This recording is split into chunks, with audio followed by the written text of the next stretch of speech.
A település élete az nagyon szorosan összefügg a vallással, ugye a neve és Pilis Szentlélek. A településnek az ősi magja a Pálos kolostor romjainak a környékén található. 4. Béla a vadászkastélyát a pálosoknak adományozza, és emellé egy falut is kapnak. Ez a falu elnéptelenedik a török hódítás idejében. Majd a pálosok a török után visszajönnek, és akkor a falunak a dombján megépítenek egy kis kápolnát, amelyet a falu kinő, és 1857-ben a mostani templom elődjét megépítik. 1939-ben a templom kap két oldalról egy-egy mellékhajót.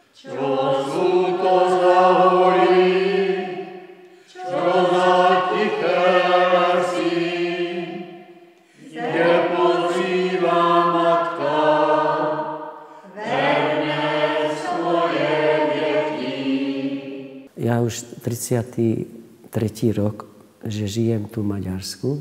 Už 22 rokov, že som vysvetený. Vaša služba je vždy pretkaná so životom Slovákov v Maďarsku.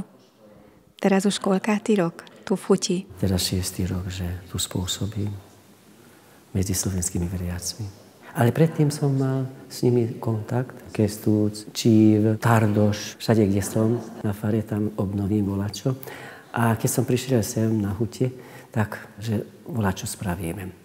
No a tak začalo, že pár forintov sme tak pekne poškrngali a tak zvonili sme tu, tam a následek je tu, že keď sa do toho chytíme celou dušou, inšpiráciou od Ducha Svätého, veď to je kostol Duch Svätý, takže hádam pomôže a pomohol nám.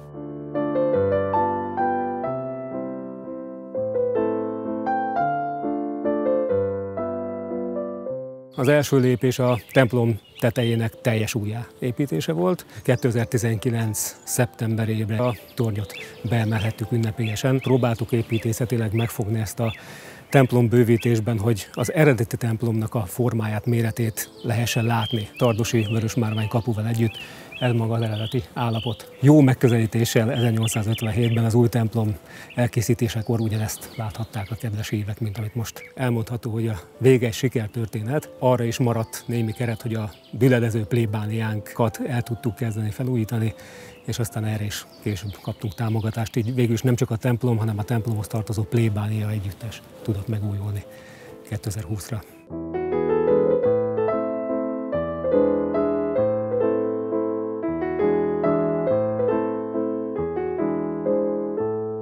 Na Mlinku. Ja jsem odtal, v 56. jsem došla. Jsem bývala, do té doby jsem tu. A tedy plný kostel býval. Tedy mnoho lidí chodilo. A potom tak sa začali tratiť. A cíl sme jedna, dve. Ja tak ľúbim aj teda aj spívať, aj modliť sa ľúbim velice. Bola, kedy som sa ja vždy modlívala. Tak keď som došla skôr do kostela, rúženec aj. Potom, pravda, vždy sa jedna dodala ke mne. Bolo nás už potom aj váčo sa aj molili. Zdravá Maria, milosti plná, Pán s Tebou, požehnaná si medzi ženami a požehnaný je plod života Tvojho Ježiš. My sme boli len deti a už sme sa museli modliť aj ráno, aj večer. S rodičmi sme chodili do kostela, len po slovensky sme sa modlívali. Keď stanem, nevím sa ani obliecť, aby sa nepomodlila a nevím, tak si lehnúť, aby sa nepomodlila. Môžeme ďakovať tomuto pánovi farálovi.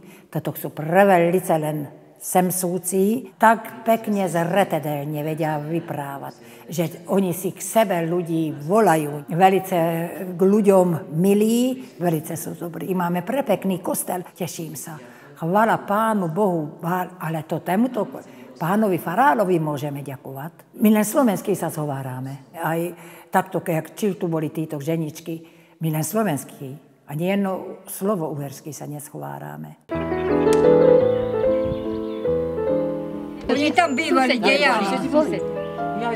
A potom nieraz utekala k nám pred dvor. Tu je krásne, lebo celkom môj duch sa obnoví do týždňa raz. Slúžim tu na Svätú omšu. A rád prichádzam, lebo tu ešte spievajú, modlia sa. Človek, keď ide domov svojim, ako rodine. To je taká rodinná, taká atmosféra. Každý ho poznáme, ja už poznám ich, vieme o seba, takže cez liturgiu tak sme spoločne. Tú liturgiu spravím tak, že evanjelium podľa dvoch rečí si to čítam a potom pár slov od srdca im poviem. Po slovensky a potom normálne po maďarsky, ale vždycky modlitby sú po slovensky, pesničky tiež, liturgia je taká, inokedy inde není, len tu na. Mám ich rád a modlím sa za ním, aby ešte držalo sa to ich malom dedinke, aby slovenský reč nevyzmizlo.